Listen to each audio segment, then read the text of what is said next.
मंगलम भगवान वीरो मंगलम गौतमो गणी मंगलम कुंद कुंदायो जैन धर्मोस्तु मंगलम सर्वमंगल मांगल्यम सर्वकल्याणकारकम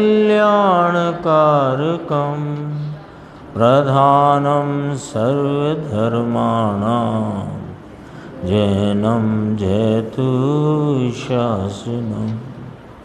मैं नमो तीर्थनायक को नमो ओंकार वाणी को नमो उन कुंद प्रभु को जिन्होंने ओंकार धारण की। अहो उपकार जिनवर का कुंद का दिव्य वाणी का जिन कुंद ध्वनि दाता उनका हान स्वामी का। चिदानंद एक रूपाए जिनाए परमात्मने परमात्म प्रकाशाय नित्यं सिद्धात्मने नमः। योगेंद्र देवकृत परमात्म प्रकाश नाम का ग्रंथ और इसकी 68 नंबर की गाथा, जिस पर अपन पिछले करीब 3 दिन से आज चौथा दिन है गुरुदेव श्री का प्रवचन सुन रहे हैं। महत्वपूर्ण गाथा है जिसमें इस जीव के मूल प्रयोजन की सिद्धि कैसे हो, इस संबंध में वह विषय क्या है जिसका आलम्बन लेने से पर्याय में पवित्रता और आनंद की प्रकटता होती है और उस पूर्वक पूर्ण स्वरूप की प्राप्ति, पूर्ण आत्मलाभ की प्राप्ति जीव को हो। इस हेतु से यहाँ पर सारी चर्चा इस गाथा में विशेष रूप से की गई है। टीका में अपन ने देखा कि शुद्ध द्रव्यार्थिक नय से, शुद्ध द्रव्य जिस नय का प्रयोजन है उस नय से देखने पर यह आत्मा यानी कि मैं, अहम करने का विषय रूप वह मैं न बंध का करता है और न मोक्ष का करता है। यह वस्तु जो है वह राग भाव रूपी बंध का करता भी नहीं और अनुभूति और निर्विकल्प शुद्ध उपयोग का करता भी नहीं और मोक्ष का करता भी नहीं। बंध का करता नहीं, बंध से छूटने रूप मोक्ष मार्ग का करता भी नहीं और मोक्ष मार्ग पूर्वक जो उसका पूर्ण लाभ रूप फल है उसका कर्ता भी मैं नहीं, है ना। कौन नहीं कि मैं नहीं। कल चली थी ना बात, शुद्धात्मा कौन है कि जो बंध का भी करता नहीं, मोक्ष मार्ग का भी करता नहीं, मोक्ष का भी करता नहीं। तो ये विशेषता क्यों है वो चर्चा है इसमें। देखो यहाँ कहते हैं कि ऐसा कथन सुनकर शिष्य ने प्रश्न किया कि हे प्रभु, शुद्ध द्रव्यार्थिक स्वरूप शुद्ध निश्चय नय से यह मैं या यह आत्मा मोक्ष का भी करता नहीं है। आत्मा शुद्ध द्रव्य स्वरूप से मोक्ष का करता नहीं, तो फिर ऐसा समझना चाहिए कि शुद्ध नय से मोक्ष ही नहीं है। ये बात तो ठीक कही है। प्रश्नकार का प्रश्न जो है वह तो बराबर लाइन पर है। जिस रीति से उसने प्रश्न उठाया है वो प्रश्न उसका वाजिब है। क्यों करके वाजिब है कि शुद्ध द्रव्यार्थिक स्वरूप, शुद्ध द्रव्य है प्रयोजन जिसका, ऐसा वह ज्ञान का अंश जिसका विषय यह शुद्ध आत्मा है, जो पर्याय मात्र के भेद से भी रहित एक रूप अचल वस्तु तत्व है, ऐसा यह शुद्ध निश्चय नय जो ऐसे आत्मा को विषय करता है ज्ञान के इस शुद्ध निश्चय नय रूपी अंश के द्वारा। तो पहली पंक्ति में कहा प्रश्नकार ने अपना तर्क रख कर के बात की कि साहेब शुद्ध द्रव्यार्थिक स्वरूप शुद्ध निश्चय नय यानी ज्ञान का वह अंश जो शुद्ध द्रव्य को विषय करे, शुद्ध द्रव्य जिसका प्रयोजन है, ऐसे उस नय से यह आत्मा मोक्ष का भी करता नहीं है। और जब मोक्ष का करता नहीं तो ये बात भी फिर नक्की हुई कि शुद्ध नय से मोक्ष भी नहीं। प्रश्न उसका वाजिब है कि आत्मा शुद्ध द्रव्य स्वरूप से देखो तो यह आत्मा मोक्ष का करता नहीं, तो ऐसा समझना चाहिए कि शुद्ध निश्चय से या शुद्ध नय से मोक्ष ही नहीं है। और जब मोक्ष है ही नहीं तब मोक्ष के लिए यत्न करना वृथा है ना। उसका प्रश्न देखो, प्रश्न ऐसा नहीं कि उसने कोई हंसी मजाक का प्रश्न किया। हाँ, उसका कहना है कि जब शुद्ध निश्चय नय से यह आत्मा मोक्ष का करता नहीं तो शुद्ध निश्चय नय के विषय में मोक्ष रूप भाव आता ही नहीं। तो शुद्ध नय से या शुद्ध निश्चय नय से मोक्ष है ही नहीं, और जो है नहीं उसका यत्न करना व्यर्थ है। क्यों करना उसका यत्न, ये प्रश्न है उसका। शुद्ध नय से मुक्ति नहीं तो मोक्ष का प्रयत्न करना भी रहा नहीं, ऐसा शिष्य का प्रश्न है। गाथा बहुत अलौकिक है। ये परमानंद प्रकाश में यह 68 नंबर गाथा बहुत अलौकिक गाथा है। आज फिर गुरुदेव ने याद किया कि समय सार की 320 गाथा की टीका जयसेन स्वामी की, उन्होंने उस टीका में इस गाथा को संदर्भित किया, इसका संदर्भ लिया वहाँ पर। इसका अपन उत्तर देखते हैं अगले पेज पे, पेज नंबर 262। देखो संक्षिप्त उत्तर है। उत्तर ऐसा है कि मोक्ष है वह बंध पूर्वक है। मोक्ष है वह बंध पूर्वक है। ये चर्चा अपन ने टीका में देखी थी कि जो बंधा हुआ है उससे कहो कि क्यों भाई कब छूटे, तो कहना लाजमी है। और जो कोई पहले ही से बंधा नहीं है उससे कहो कि कब छूटे, तो वह तो कुपित ही होगा। लिखा टीका में, लिखा ब्रह्मदेव सूरी महाराज ने। दो व्यक्ति हैं, ऐसा लिया दृष्टांत।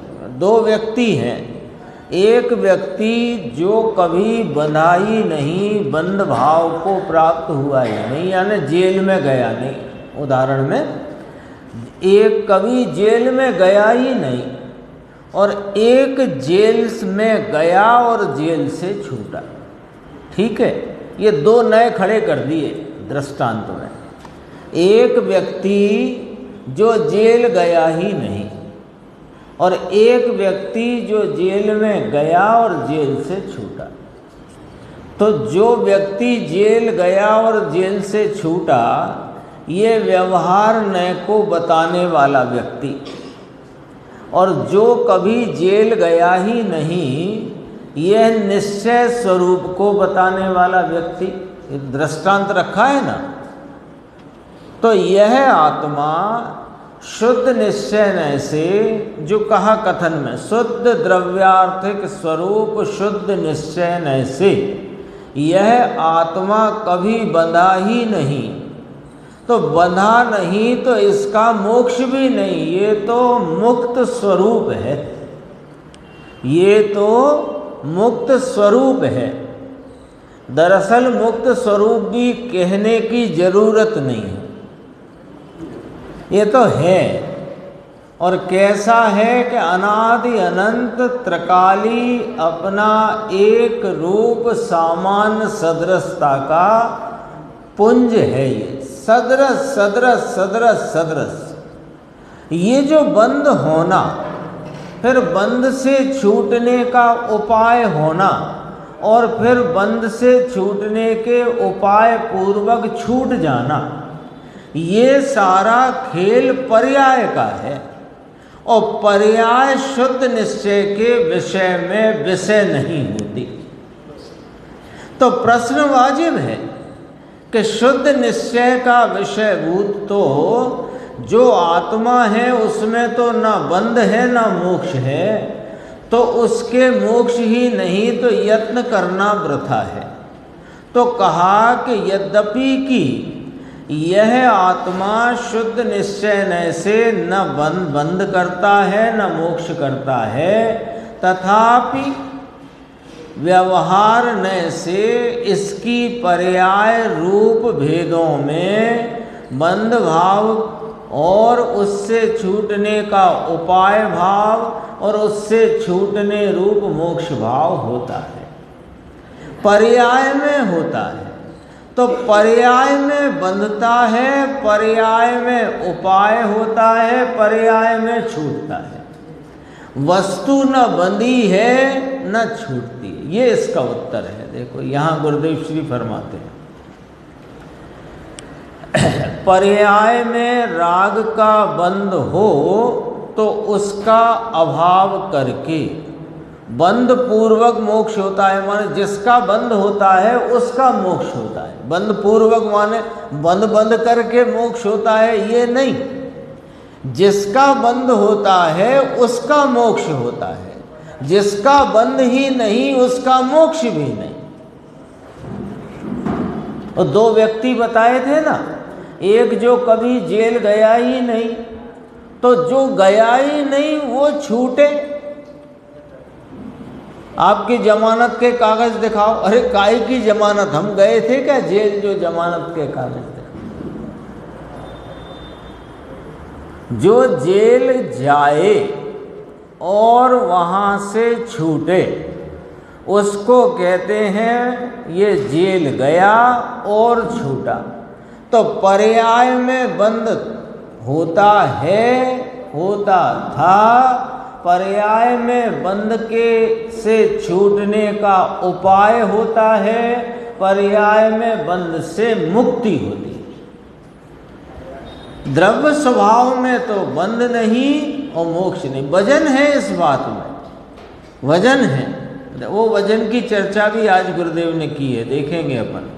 पर्याय में बंध भाव है तो उस बंध का अभाव करके मोक्ष होता है, और बंध है वह शुद्ध निश्चय से होता ही नहीं। जैसे मोक्ष शुद्ध निश्चय से नहीं प्रश्नकार ने कहा, तो उसको जवाब दिया कि मोक्ष तो बंध हो उसका होता है। अरे बंध भी शुद्ध निश्चय से नहीं। त्रिकाली वस्तु को निश्चय से तो बंध है ही नहीं। बंध क्या, वह जो बंध भाव है वह तो पर्याय में बंध है। समझ में आया? इतनी यहाँ चर्चा की। एक पीछे चर्चा और है, वो भी अपन आज जरा याद करते हैं। गुरुदेव की देखो ऐलानिया बात, सभा में बैठकर गुरुदेव किस तरह बात को स्पष्ट रूप से बोलते थे, वो बात आई है, अपन देखते हैं। देखो कहा उन्होंने 8 दिन पर्यूषण आए। इन लोगों के 8 दिन के पर्यूषण होते हैं, और पर्यूषण कहते हैं, अपने यहाँ पर्यूषण शब्द नहीं है, ध्यान रखना। थोड़ा प्रचलन में आ गया है, लेकिन पर्यूषण शब्द अपनी दिगंबर परंपरा में नहीं है। अपनी दिगंबर परंपरा में 10 लक्षण धर्म है। है ना, और 10 धर्म नहीं हैं। धर्म के 10 लक्षण हैं, वो सब अपन पूजा में पढ़ते हैं और आएगा, अब नज़दीकी है वो अवसर भी। लेकिन वो बात आ गई तो याद आ गई कि पर्युषण भी दरअसल में अपनी परंपरा में वो शब्द है नहीं, प्रचलन में आ गया है, बोल देते हैं, बोलने वाला बोल देता है, समझने वाला समझ लेता है, इसलिए कोई दिक्कत भी नहीं।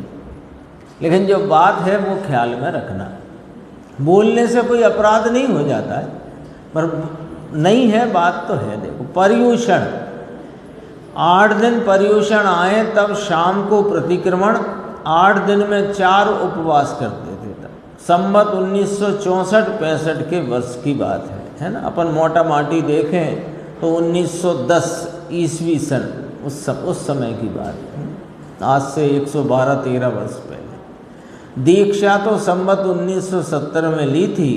उस समय 8 दिन में 4 उपवास करते थे। चौबियार यानी पानी भी नहीं लेना, दुकान में धंधे पर बैठना पड़े, दुकान पर बैठते थे तो वहाँ पर वो 1 दिन उपवास और 1 दिन भोजन, ऐसा करके करते थे। तो मुमुक्षु ने जो प्रश्न किया उसका जवाब कितना गंभीर है देखो।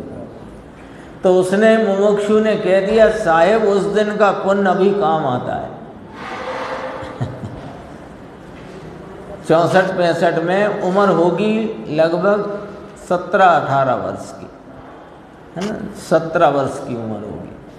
और 17 वर्ष की उम्र में 8 दिन में 4 दिन उपवास और 4 दिन नहीं उपवास, ऐसा करते थे। तो उसने कह दिया, श्रोता ने, उस दिन का पुण्य साहेब अब काम आता है। तो कहा, ये भ्रमणा थी भैया, ऐसा मानते थे हम कि धर्म करते हैं, वह तो साधारण शुभ भाव था, मिथ्यात्व सहित, गृहीत मिथ्यात्व था। स्थानकवासी की श्रद्धा थी ना, वह तो गृहीत मिथ्यात्व था। हम तो संवत 64 के वर्ष से तो शास्त्र पढ़ते थे, 65 के वर्ष से तो रात्रि के आहार पानी का त्याग है, 65 के वर्ष से रात्रि में आहार पानी नहीं लेते, दुकान पर भी नहीं लेते थे। यह सब गृहीत मिथ्यात्व की भूमिका में ऐसा शुभ भाव था। इसका पुण्य बन गया और उसका फल ये नहीं, ये तो पूर्व का कोई पुण्य फलित हुआ है, जो वह गृहीत मिथ्यात्व के संप्रदाय को छोड़कर सच्ची बात को समझकर स्वरूप की प्राप्ति करके इस दिगंबर जिन धर्म का जिसने विश्व भर में झंडा फहराया, कितनी स्पष्टता से बोल, जो है सो है, सब बता दिया। एक बार तो एक प्रकरण ऐसा भी लिया, छोटे थे, दुकान में बैठते थे, 15-16 वर्ष की उम्र थी, तो उपवास कर लिया। अब शाम को प्यास लगी बहुत तेज, तो अब तो दुकानें एक हॉल टाइप बनती हैं, पहले कोठा, दालान, कोठा, कोठे के अंदर कोठा, कोठे के अंदर कोठा, ऐसी दुकान होती थी ना। तो अंदर घड़े में पानी रखा, तो अंदर हमने जा कर के रात को पानी पी लिया, सब साफ है। यानी आपको गुरुदेव श्री का पूरा जीवन कैसा था, क्या हुआ, कैसे हुआ, ये जानना हो तो भले आप उनके जीवन के संदर्भ में जो पुस्तकें हों वो ना भी पढ़ो, उनके प्रवचन ही पढ़ते रहो तो सारा सब कुछ सामने आ जाएगा। प्रवचन ही पढ़ते रहो, सुनते रहो तो सब मालूम पड़ जाए। ये तो एक चर्चा आ गई थी गुरुदेव श्री की, है ना, क्या एकदम निर्भीकता, स्पष्टता, कोई बात कहने में कभी कोई झिझक नहीं, सब बात एकदम स्पष्ट कह देने वाले। इसमें देखो अब जो कहा, अपना पेज 263, भगवान आत्मा निश्चय में बंध पूर्वक हो तब तो वस्तु का ही अभाव हो जाए। ये कहा ना शुद्ध निश्चय न से तो आत्मा न बंध का करता। ये सामान्य बात नहीं है। सर्वशुद्ध ज्ञान अधिकार में 320 गाथा में कुंद आचार्य ने कही। जयसेन स्वामी ने जब उसकी टीका की तो उसमें इस गाथा का संदर्भ लिया और 320 गाथा के गुरुदेव के प्रवचन हुए जो ध्येय पूर्वक गे नाम से पुस्तक में प्रकाशित है। अपने यहाँ एक बार चेतन भाई आए थे, तब वो विषय चला था गुरुदेव के प्रवचन आधार से। देखो, सामान्य बात नहीं है, ये बात को समझना, समझ करके यहाँ पर ये भी स्पष्ट किया गुरुदेव ने कि ऐसा कहा ही क्यों। आत्मा की पर्याय में बंध है, आत्मा की पर्याय में बंध से छूटने का उपाय है, आत्मा की पर्याय में बंध से मुक्ति रूप मुक्त अवस्था मोक्ष अवस्था है। फिर भी ये कहना कि आत्मा बंध को नहीं करता, मोक्ष मार्ग को नहीं करता, मोक्ष को नहीं करता, यहाँ वहाँ कहा ना, बंध को नहीं करता, निर्जरा को नहीं करता, मोक्ष को नहीं करता, आया ना। जैसे उसमें दृष्टांति गाथा में ही दिया, जैसे आँख अग्नि को करती नहीं मात्र जानती है, 320 गाथा। तो इस बात में वजन है, और वह वजन क्यों है वो समझना है अपने को। आज इस स्वाध्याय में देखो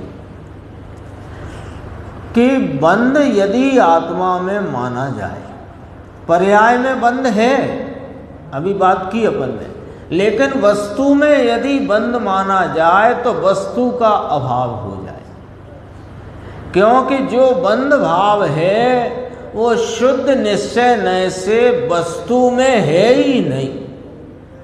यदि शुद्ध निश्चय नय से वस्तु को बंध रूप मानो तो फिर सिद्ध अवस्था की प्रकटता, जो वस्तु का पूर्ण आत्मलाभ रूप भाव है, वो बंधी वस्तु में कैसे आए। वस्तु ही बंधी है, क्योंकि जो वस्तु में होता है उसका वस्तु में से अभाव नहीं होता। ये न्याय पकड़ो जरा, है ना।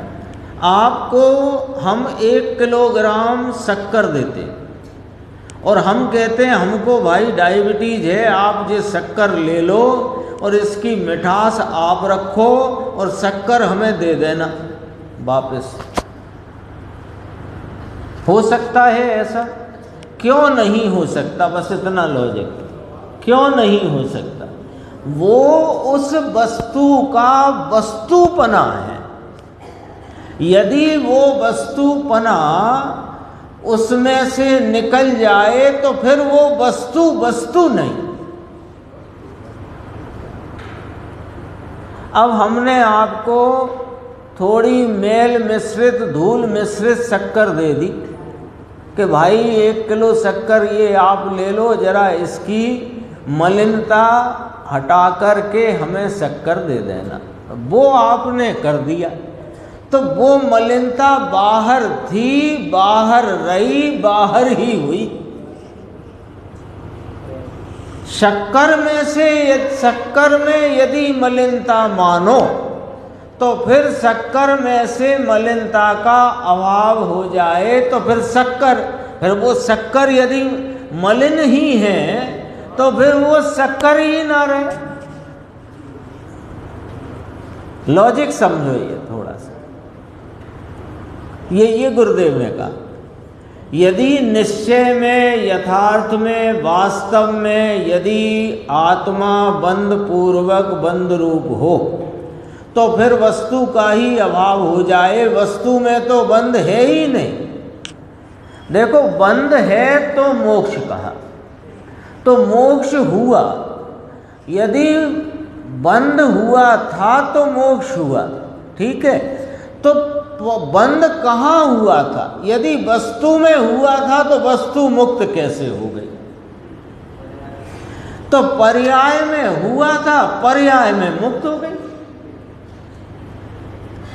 और द्रव्य पर्याय की भिन्नता की चर्चा 2 दिन पहले बहुत विस्तार से आ गई है। द्रव्य पर्याय की भिन्नता बंध है वह शुद्ध निश्चय न से होता ही नहीं। इस कारण बंध के अभाव रूप जो मोक्ष है वह भी शुद्ध निश्चय न से नहीं है। पर्याय में जो बंध का अभाव होकर होता है, मोक्ष कहाँ होता है? पर्याय में बंध का अभाव होता है, उसका नाम मोक्ष होता है। ठीक है, तो द्रव्य में है ही नहीं, ना बंध है ना मोक्ष। गजब की बात है। इसका फायदा क्या? इसका फायदा ये कि बंध भाव पर, बंध के से छूटने के उपाय भाव पर अथवा बंध से मुक्त रूप मोक्ष भाव पर दृष्टि रखने से कोई फायदा नहीं है। क्यों? कि वो तुम हो ही नहीं, वो तुम हो ही नहीं। जो तुम हो उसका संचेतन, उसकी प्रतीति, उसकी एकाग्रता ही जिनेंद्र परमात्मा ने सुख प्राप्ति का उपाय कहा है।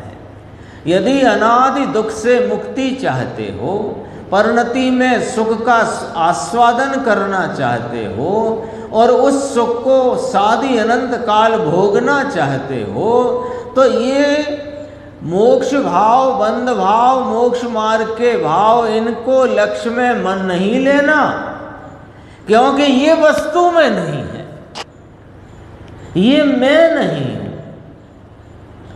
कल आया था शुद्ध आत्मा कौन है, इसका निर्धारण करना है। निर्धारण करके उसका आलम्बन लेना है, आलम्बन पूर्वक उसका आस्वादन करना है, आस्वादन करके उसकी प्रतीति में वर्तना है और उसकी एकाग्रता करना है।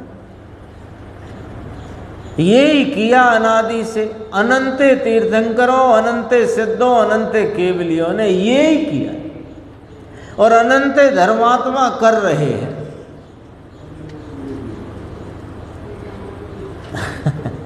बात बहुत गंभीर है। ऐसे बहुत सरल है। कैसे सरल है? 320 गाथा समय सार जी, 68 गाथा परमानंद प्रकाश जी, इसमें आचार्य कहते हैं आत्मा बंध मोक्ष का करता नहीं, आत्मा तो शुद्ध निश्चय न से बंध मोक्ष से रहते। कहाँ कहा? यहाँ कहा, बस हो गई बात खत्म। तुम्हें क्या फायदा हुआ? राकेश भाई को मालूम पड़ गई कि प्रदीप भाई साहब को सब मालूम है, और राकेश भाई साहब ने मुकेश जी से कहा तो मुकेश जी को ही मालूम पड़ गई कि राकेश भाई साहब को सब मालूम है। इसके लिए चल रही है ये स्वाध्याय, इसके लिए हम रोज यहाँ एकत्रित होते हैं।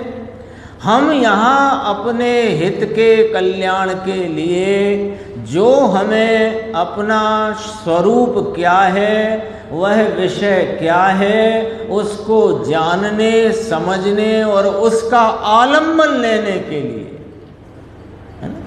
कल भी कहा था, अब मुझे ऐसा लगता है मैं रोज ही कहूँ, स्वाध्याय का हेतु स्वाध्याय नहीं होना चाहिए। स्वाध्याय होनी चाहिए, पर स्वाध्याय का हेतु स्वाध्याय नहीं होनी चाहिए। स्वाध्याय का हेतु स्वयं वस्तु का, आत्मा अनात्मा का निर्णय और आत्म स्वरूप का आलम्बन, ये हेतु होना चाहिए। बहुत देखो कितनी बात यहाँ कही। पर्याय में जो बंध का अभाव होकर होता है, जो लिखा है ना, देखो भाषा देखो, पर्याय में बंध का अभाव होकर जो होता है, क्या होता है? मोक्ष होता है। वह तो द्रव्य में है ही नहीं। द्रव्य में बंध नहीं, तो बंध का अभाव करके मोक्ष करना, ये वस्तु में नहीं। ये तो क्या वस्तु? प्रश्नवाचक देखो। ज्ञायक भाव स्वभाव भाव, प्रवचन सार 200 गाथा में लिया। चाहे जिस प्रकार से रागादि हुए, तीव्र से तीव्र, यानी मोटा माटी, अब वो ज़्यादा कुछ ना कह के ऐसा कहेंगे कि 9वें ग्रैविक तक जाने लायक शुभ भाव रूप राग आदि हुए और 7वें नरक में जाने लायक जो पाप रूप तीव्र कषाय के भाव हुए, तो भी वस्तु तो ज्ञायक भाव रूप रही। प्रवचन सार 200 गाथा में है। प्रवचन सार की 200 गाथा यानी ज्ञेय तत्व प्रज्ञापन की अंतिम गाथा कि वस्तु तो ज्ञायक रूप ही रही है, उसमें बंध भी नहीं मोक्ष भी नहीं। देखो समय सार 320 गाथा, परमांत प्रकाश 68 गाथा, प्रवचन सार 200 गाथा, समय सार 6वीं गाथा। पुण्य पाप रूप कभी हुआ ही नहीं। वस्तु में क्या, वस्तु में नहीं है ये। हम अनादि से जिस भाव के रसिया हैं और वर्तमान में जैन कुल पाकर जिनवाणी सुनकर के भी हम उस भाव के संभालने में लगे हैं जो भाव मुझ में है ही नहीं। पूरा जीवन उसमें झोंक दिया है। किसकी संभाल में? वो परिणाम संभालो भैया, परिणाम संभालो भैया, परिणाम। अरे परिणाम संभालने से परिणाम शुद्ध नहीं होता। ये जो परिणामों में परिणमने पर भी बदलता नहीं, ऐसा शुद्ध निश्चय नय का विषय भूत यह चैतन्य परमात्मा जिसमें बंध भी नहीं मोक्ष भी नहीं, ऐसे इस चैतन्य भगवान की संभाल में परिणाम संभलता है। संभलता है यानी क्या होता है कि चतुर्गति भ्रमण से छुटकारे का उपाय प्रारंभ होता है। ये वाली बात है। देखो वस्तु में क्या, ऐसी वस्तु की दृष्टि करना, ऐसा कहा, उसमें कितना पुरुषार्थ है? प्रश्नवाचक। अनादि से पर्याय मूर्ता में राग आदि के रस में, कषाय की तीव्रता मंदता के परिणमन में, उसकी ही रुचि में अनंत काल निकाल दिया। और अब पीछे जो हुआ सो हुआ। अब जब यह सच्ची बात समझने का अवसर आया, तब भी यदि हम इसमें ही यह जो कुछ जीवन जितना शेष रहा, गुरुदेव के शब्दों में जितना बीत गया उतना भी अब बाकी नहीं, उसको भी यदि हम परिणामों की संभाल में निकाल रहे हैं, तो वास्तव में आपका हमारा यह उद्यम, ये प्रयत्न इस बात का परिचायक है कि अभी हम भव भ्रमण से थके नहीं हैं। थके नहीं हैं। यदि थकान लग गई हो इस चार गति के परिभ्रमण से, इस भटकन से, तो निश्चित ही यह बात समझ में आएगी। हाँ, कल आया था, इसमें आया था, कहाँ आया था? भव्य जीवों को ही यह बात पचती है। जो वस्तु में बंध मोक्ष नहीं, ऐसा कहकर आचार्य भगवान ने क्या कमाल किया है। सुनो, ये चल रही, आज चौथा दिन है इस बात को, 68वीं गाथा। यही बात, एक ही बात चल रही है कि यह आत्मा बंध को नहीं करता, मोक्ष को नहीं करता, बंध मोक्ष इसमें है ही नहीं। ये बात क्यों किए जा रहे हो प्रभु? कि पर्याय दृष्टि उड़ाने के लिए त्रिकाली भगवान आत्मा अस्थि पदार्थ है ना, अस्थि सत्ता रूप भाव है, और वह ज्ञायक भाव रूप सत्ता भाव त्रिकाल है। उसमें बंध मोक्ष कहाँ आया? ये कौन सा लॉजिक आया? ये भी लॉजिक समझो। इतनी गुरुदेव की एक एक लाइन में बहुत गंभीर गंभीर न्याय होते हैं। देखो निर्देश भाई, देखना क्या कहना चाहते हैं कि यह ज्ञायक रूप अनादि अनंत त्रिकाली सत्ता रूप भाव है कि नहीं? बोलो, यह जो मैं आत्मा, ये अनादि अनंत त्रिकाली सत्ता रूप भाव है कि नहीं? मंजूर है? सबको मंजूर है? मुकेश भाई मंजूर है ना ये वाली बात? तो कि मैं चैतन्य पदार्थ जानने देखने वाला ज्ञाता दृष्टा सुख स्वरूप वस्तु अनादि अनंत त्रिकाली वस्तु हूं। देखो ये मंजूर करोगे ना तो आगे की बात आपको स्पष्ट समझ में आएगी। त्रिकाली है कि नहीं? सदैव रहने वाली सत्ता है कि नहीं? ये मंजूर? तो फिर ये बंध क्या त्रिकाली है अथवा मोक्ष क्या त्रिकाली है? नहीं तो फिर तुम में कहां से आया? बोलो, लॉजिक देखो। बंध का भाव त्रैकालिक भाव है क्या? यदि त्रैकालिक है तो वे अनंत सिद्ध इससे छूटे कैसे? एक अभी इसी में और आएगी बात। और यह मोक्ष है, वो त्रिकाली है, तो तुम्हें अभी क्यों नहीं?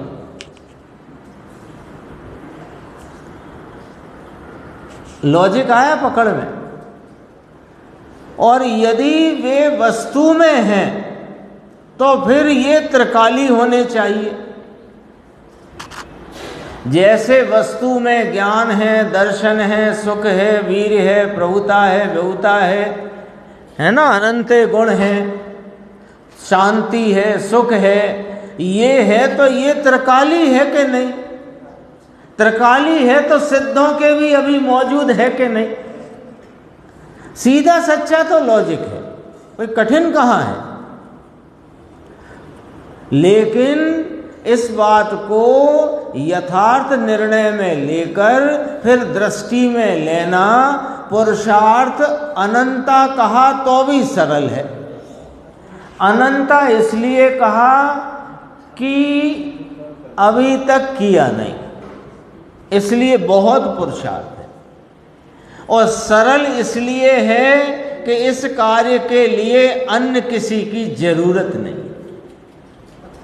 किसी की जरूरत। देव की, शास्त्र की, गुरु की दरकार नहीं है। देव, शास्त्र, गुरुदेव बहुत कहते हैं, मुझे याद नहीं आ रहा किसका, श्रीमत का शायद उल्लेख करके कहते हैं, शास्त्र तो मार्ग दिखावी ने अलगा रहे छे। शास्त्र तो मार्ग दिखाकर अलग रहते हैं, क्योंकि वे अलग हैं। देखो क्या गजब की बात है कि ज्ञायक भाव रूप सत्ता भाव त्रिकाल है। अपन सब ने मंजूर किया है भाई। अब जब मंजूर किया तो फिर बंध मोक्ष को आप वस्तु में कैसे गिन सकते हो? लॉजिक है। पर्याय में तो है ना, तो हमने कब कहा पर्याय में नहीं है? पर पर्याय त्रिकाली है क्या? तुम तो त्रिकाली सत्ता हो ना, उसमें बंध और मोक्ष कहाँ आया? वह तो पर्याय में बंध और मोक्ष है।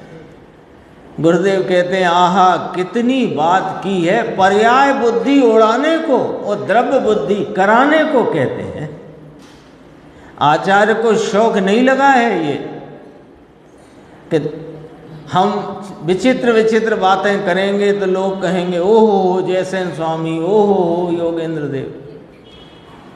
ये तो अनादि से जीव को पर्याय बुद्धि में पड़ा हुआ, एक समय की पर्याय से चिपका पड़ा है, उसके एकत्व में रुका हुआ है। उस जीव को उसके हित के लिए, उसके कल्याण के लिए पर्याय बुद्धि छुड़ाने को, द्रव्य बुद्धि कराने के लिए यह बात की है।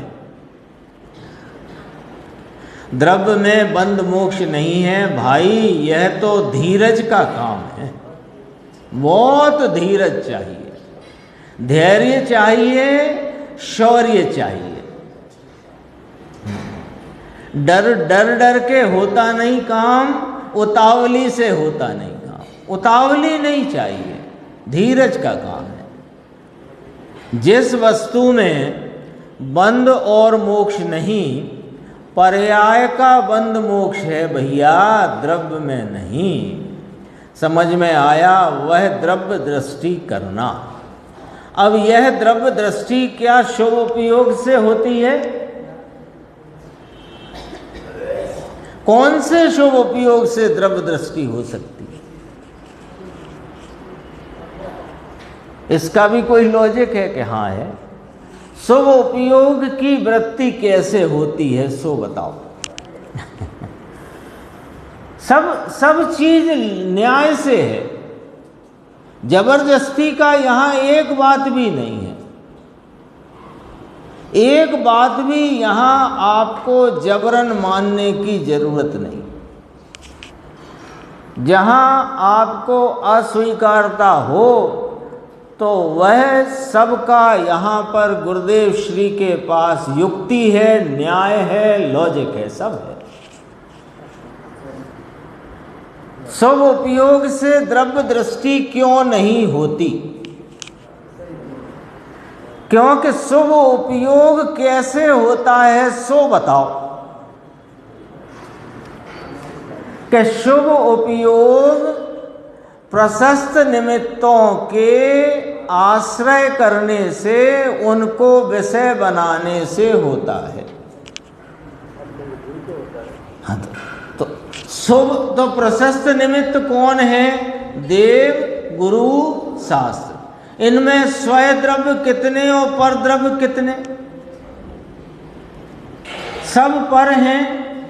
तो सब जब वे पर हैं और उनके विषय से ही शुभ उपयोग होता है, तो स्वयं के आलम्बन रूप द्रव्य दृष्टि शुभ उपयोग से कैसे होगी बताओ।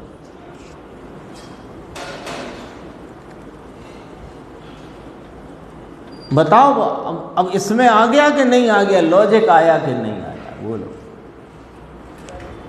किसी को आत्म स्वभाव की दृष्टि में शुभ उपयोग होता हो सो बताओ। आत्म स्वभाव में जब उपयोग की वृत्ति हो तब शुभ राग होता है कि शुद्ध भाव होता है? शुद्ध भाव होता है। और शुभ राग जब जब होता है, जितना होता है, वह पर वस्तुओं के आलम्बन में होता है। तो पर वस्तु विषय बने और दृष्टि द्रव्य की हो जाए, ऐसा कैसे हो सकता है? आपकी निगाह पूरब की तरफ हो और आपकी पीठ के पीछे पश्चिम दिशा में खड्डा हो तो वो आपको दिख ही नहीं सकता। और पीछे सोने से भरा हुआ गगरा हो तो कैसे दिखेगा जब दृष्टि विपरीत है? कहीं शुभ उपयोग से दृष्टि होती है क्या? ऐसे करके पूछा है।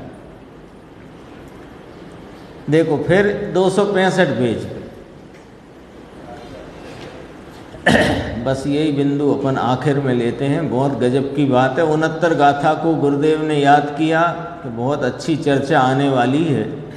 69 गाथा में कहेंगे हे आत्म राम, हे आत्मन। फिर कहा निज पद रमे सो राम कहिए। देखो बात बहुत एकदम कठोर कही है। निज पद रमे सो राम कहिए, आनंद का नाथ आनंद में रमे उसे आत्मा कहते हैं। आनंद का नाथ आत्मा में रमे तो आत्मा राम कहते हैं। राग में रमे वह हराम आत्मा है। तो ये रामपना और हरामपना दोनों पर्याय में लिया। इसमें देखो हराम और राम की सब क्रीड़ा पर्याय में है, वस्तु में नहीं। फिर देखो ये 3 पंक्तियां हैं, बहुत अच्छी हैं। है ना। आज की जो अपन ने गुरुदेव का जो स्वाध्याय का अंश आज सुना, उसका समझो ये सारभूत भाव है। आचार्य द्रव्य दृष्टि कराने के लिए द्रव्य का स्वरूप वर्णन करके वहाँ दृष्टि लगाने के लिए कहते हैं कि पर्याय को द्रव्य नहीं करता, ऐसा कहते हैं। तो अब क्या कहते हैं? आचार्य ने कहा कि जो द्रव्य स्वभाव है, जो तुम हो, जो वस्तु है, जो त्रिकाली सत्ता ज्ञायक भाव है, वह बंध को नहीं करता, वह मोक्ष को नहीं करता, अरे वो पर्याय को नहीं करता। ये कह कर के क्या कहना है उनको कि जो करता नहीं है वहाँ नजर डालो, करता नहीं वहाँ नजर डालना। समझ में आया? द्रव्य पर्याय को नहीं करता, यहाँ तक चर्चा आई है ना। और एक चर्चा और थी, आप लोगों ने सुनी होगी, पहले भी चल गई है, इसलिए उसे अभी मैं नहीं लेता, है ना। निमित्त कर्ता की बात लोगों को बहुत जमती है, तो उसका निषेध करने को चर्चा आई थी। अपन चलते हैं पुण्य पाप वाला अपना जो अधिकार चलता है ज्ञान गोष्ठी में।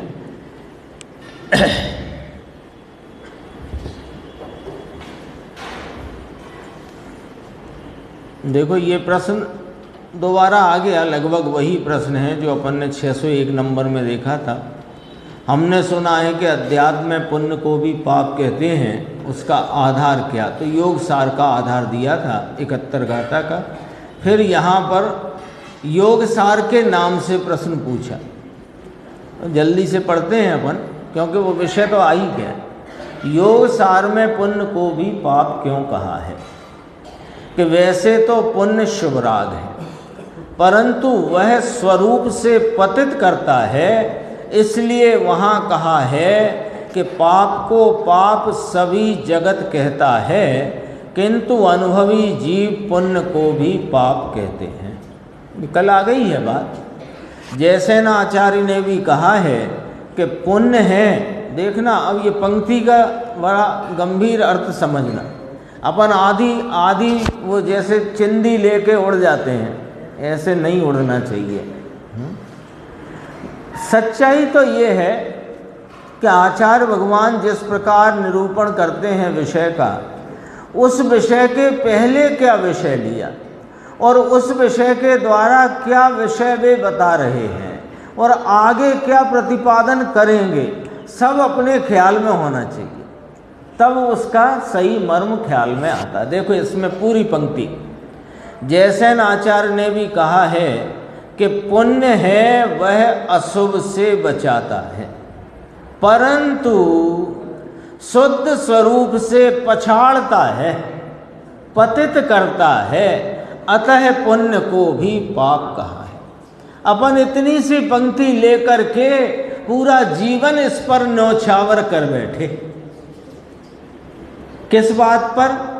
देखो साहब, पुण्य कुछ भी धर्म वरम ना हो, पर अशुभ से तो बचाता है, अशुभ से तो बचाता है। अरे अशुभ से बचा लेता है, इतने सी वो चिंदी के चक्कर में तुमने इस शुद्ध स्वरूप की प्राप्ति का अंदर की धगस को मेट डाला। अंदर में वह धगस ही उत्पन्न नहीं होने दी कि ये पुण्य यदि नहीं होगा तो क्या हो सकता है।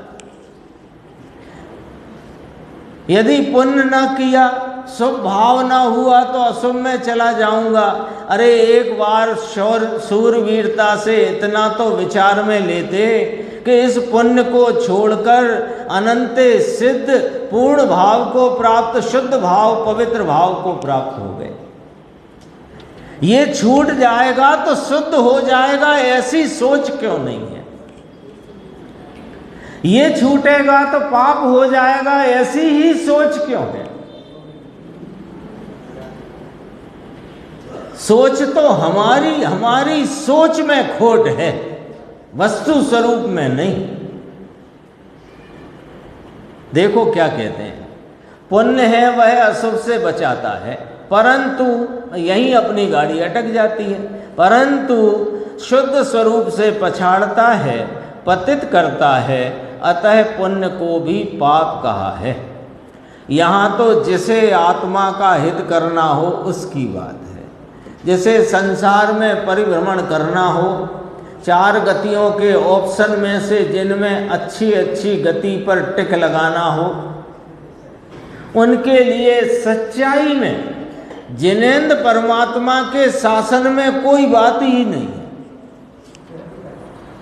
उनके लिए जिनेंद्र भगवान ने और आचार्य भगवंतों ने कुछ कहा ही नहीं है, और उनकी कही हुई को सुने बिना ये पहले ही 4 गति में घूमने में निपुण है, जरूरत भी क्या कहने की।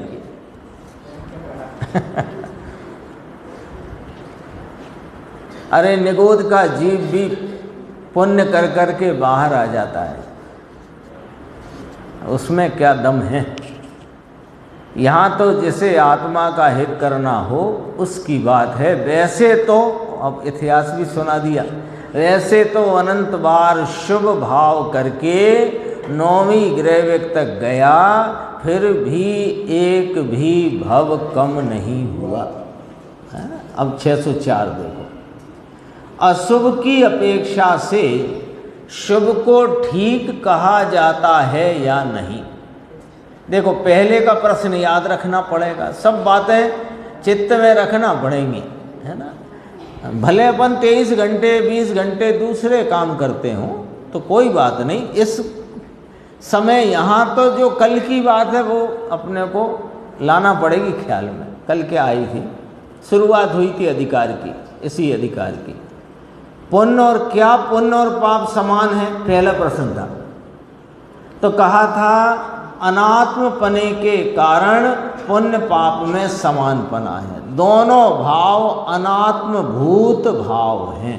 अपन ने याद की थी बात, इनमें चेतन का नूर का अंश भी नहीं है।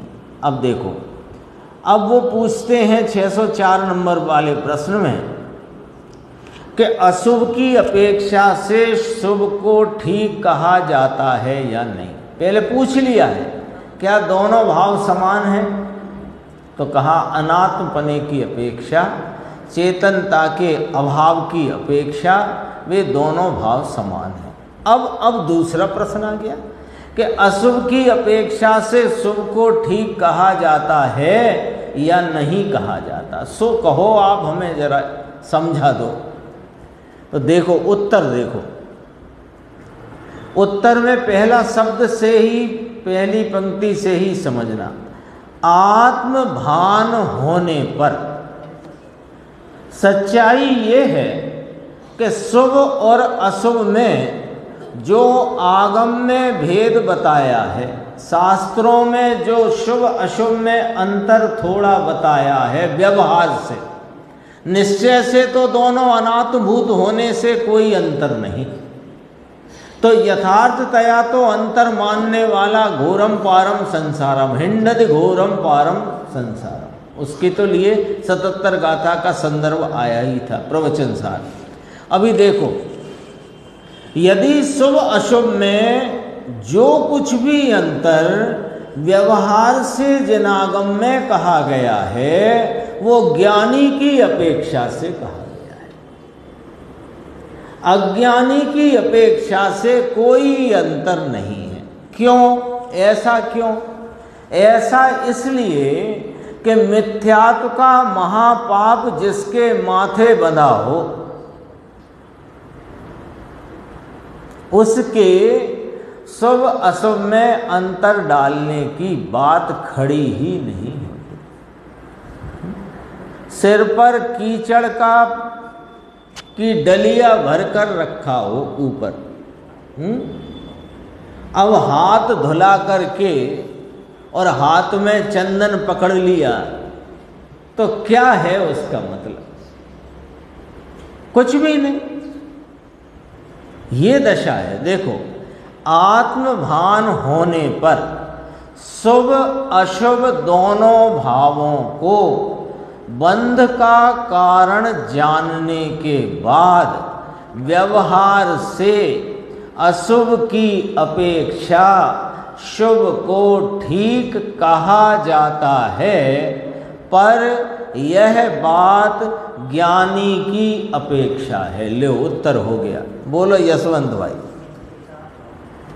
अक्षय भाई देखो क्या लिखा, पुस्तक है ना आपके पास, देखो क्या लिखा है।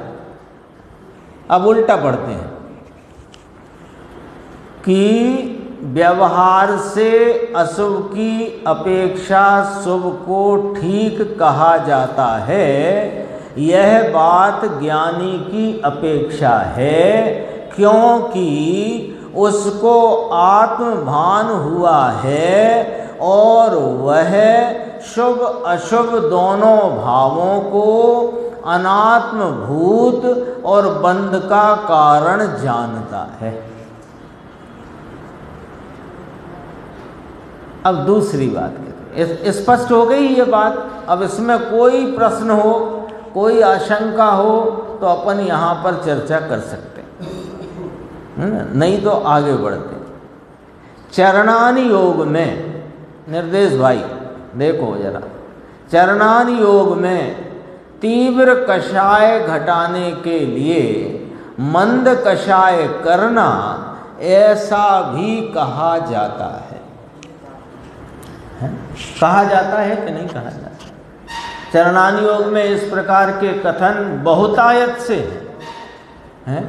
तीव्र कषाय को घटाने के लिए मंद कषाय में प्रवृत्त होना, ऐसे करके कथन है, बहुतायत से कहा जाता है। पर कहाँ कहा जाता है राकेश भाई? चरणानि योग में। चरणानि योग किसके लिए है? हो गया फैसला।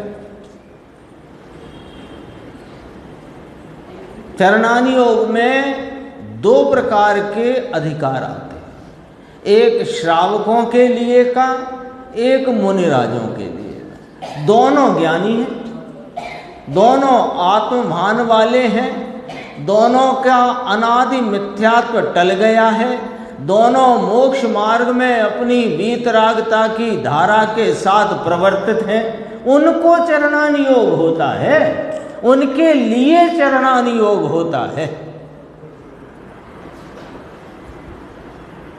जिस क्लास में आपको एडमिशन ही नहीं मिला, उस क्लास की किताबें लेके घूमने से आप डॉक्टर इंजीनियर नहीं कहलाने लगोगे। बोलो मुकेश भाई। हैं? दिखने लगते हैं तो दिखने दिखाने का नाटक अनंत बार किया, पर एक भव्य कम हुआ कि अभियाली पड़ा था ऊपर। दिखने दिखाने की बातों में कुछ नहीं रखा, आनंद आना चाहिए। कितनी स्पष्ट है बात, फैसला है कि नहीं बराबर? फैसले में कोई त्रुटि हो तो बताओ। बहुत लोगों को लगता है कि चारों अनुयोगों का अध्ययन करके हमें आत्मा समझना चाहिए। बहुत कहते हैं, बहुत लोग कहते हैं। ये नहीं कहा जिन वाणी में ज्ञानियों ने, आचार्यों ने, उन्होंने कहा चारों अनुयोगों का तात्पर्य वीतरागता है, ये कहा है। द्रव्य गुण पर्याय तो द्रव्यानि योग से समझना पड़ेगी और अध्यात्म से उसका एप्लीकेशन करना पड़ेगा। फिर आत्मभान होकर के, फिर जब अंतरंग में कषायों का अभाव होता है, फिर अंतरंग में जो व्रतादि की भूमिका होती है, उसके लिए चरणानि योग, करणानि योग पंडित जी ने खुद लिखा है। एक दिन अभी पढ़ा था अपन ने, गुरुदेव ने टोडरमल जी साहब के संदर्भ से ही याद किया था कि सभा में तो द्रव्यान योग का ही वांछन होना चाहिए। ये कौन सी बात है साहब? चरणानि योग का क्यों नहीं होना चाहिए और करणानि योग का क्यों नहीं होना चाहिए? तो ये क्या बात हुई? पंडित जी से अपन पूछ सकते हैं, टोडरमल जी साहब से जाके, कि आपने ऐसा क्यों लिखवा दिया या लिख दिया कि सभा में तो द्रव्यानि योग का ही वांछन होना चाहिए, है ना? पंचास्तिकाय का, प्रवचन सार का, द्रव्य संग्रह का, समय सार जी का, परमात्म प्रकाश जी का, इसका ही क्यों होना चाहिए? चरणानी योग का क्यों नहीं होना चाहिए? आपने ऐसा क्यों कह दिया? सुनो, उसके पीछे पक्की बात है, ऐसे नहीं है। पंडित जी आचार कल्प पंडित टोडरमल जी, देखो, पहले इस अनादि अज्ञानी जीव को, जो आत्म अनात्म पदार्थों का स्वरूप नहीं जानता, उसको द्रव्यान योग के द्वारा द्रव्य गुण पर्याय का यथार्थ बोध करना चाहिए, यथार्थ निर्णय करना चाहिए, और निर्णय पूर्वक स्वरूप की दृष्टि करना चाहिए। और स्वरूप दृष्टि करने के उपरांत फिर यदि समय है तो बुद्धि की निर्मलता के लिए चरणान योग, करणान योग आदि ग्रंथों का अभ्यास करे। तो अब सभा में वांछन का क्या मतलब? अरे जो ज्ञानी हो गया, जैसे आत्मभान हो गया, उसे सभा में वांछन की जरूरत नहीं है। वो तो स्वयं अपनी बुद्धि की निर्मलता के लिए स्वयं अपने से ही उसका स्वाध्याय कर सकता है। बुद्धि की निर्मलता मतलब ये है कि अभी उपयोग में स्थिरता कम होने से उपयोग जो इधर उधर जा कर के और उपयोग अन्य विषयों में लगता है, इसलिए भी, और जो क्षयोपशम ज्ञान अभी वर्तता है उसमें और निर्मलता नाम, उसमें और विकास का भाव प्राप्त हो, इतना हेतु रख करके बात की, स्पष्टता हो विषय, और उसका मन भी नहीं लगता और कहीं, इसलिए भी कहा। देखो, चरणान योग में आ गया ना, अनियोग का जो सिलसिला और सिस्टम आ गया ना ख्याल में। चरणान योग में तीव्र कषाय घटाने के लिए मंद कषाय करना, ऐसा भी कहा जाता है। परंतु यहाँ माने सभा में, अध्यात्म शास्त्रों में तो आत्मा में राग की गंध भी नहीं है, ये बात है। वस्तु की अपेक्षा आत्मा भगवान स्वरूप है, इस पक्ष से उसका आश्रय न करके राग के पक्ष से राग का आश्रय किया, वह मिथ्या दृष्टि है। ये जवाब आया, शेष चर्चा आगे की बात।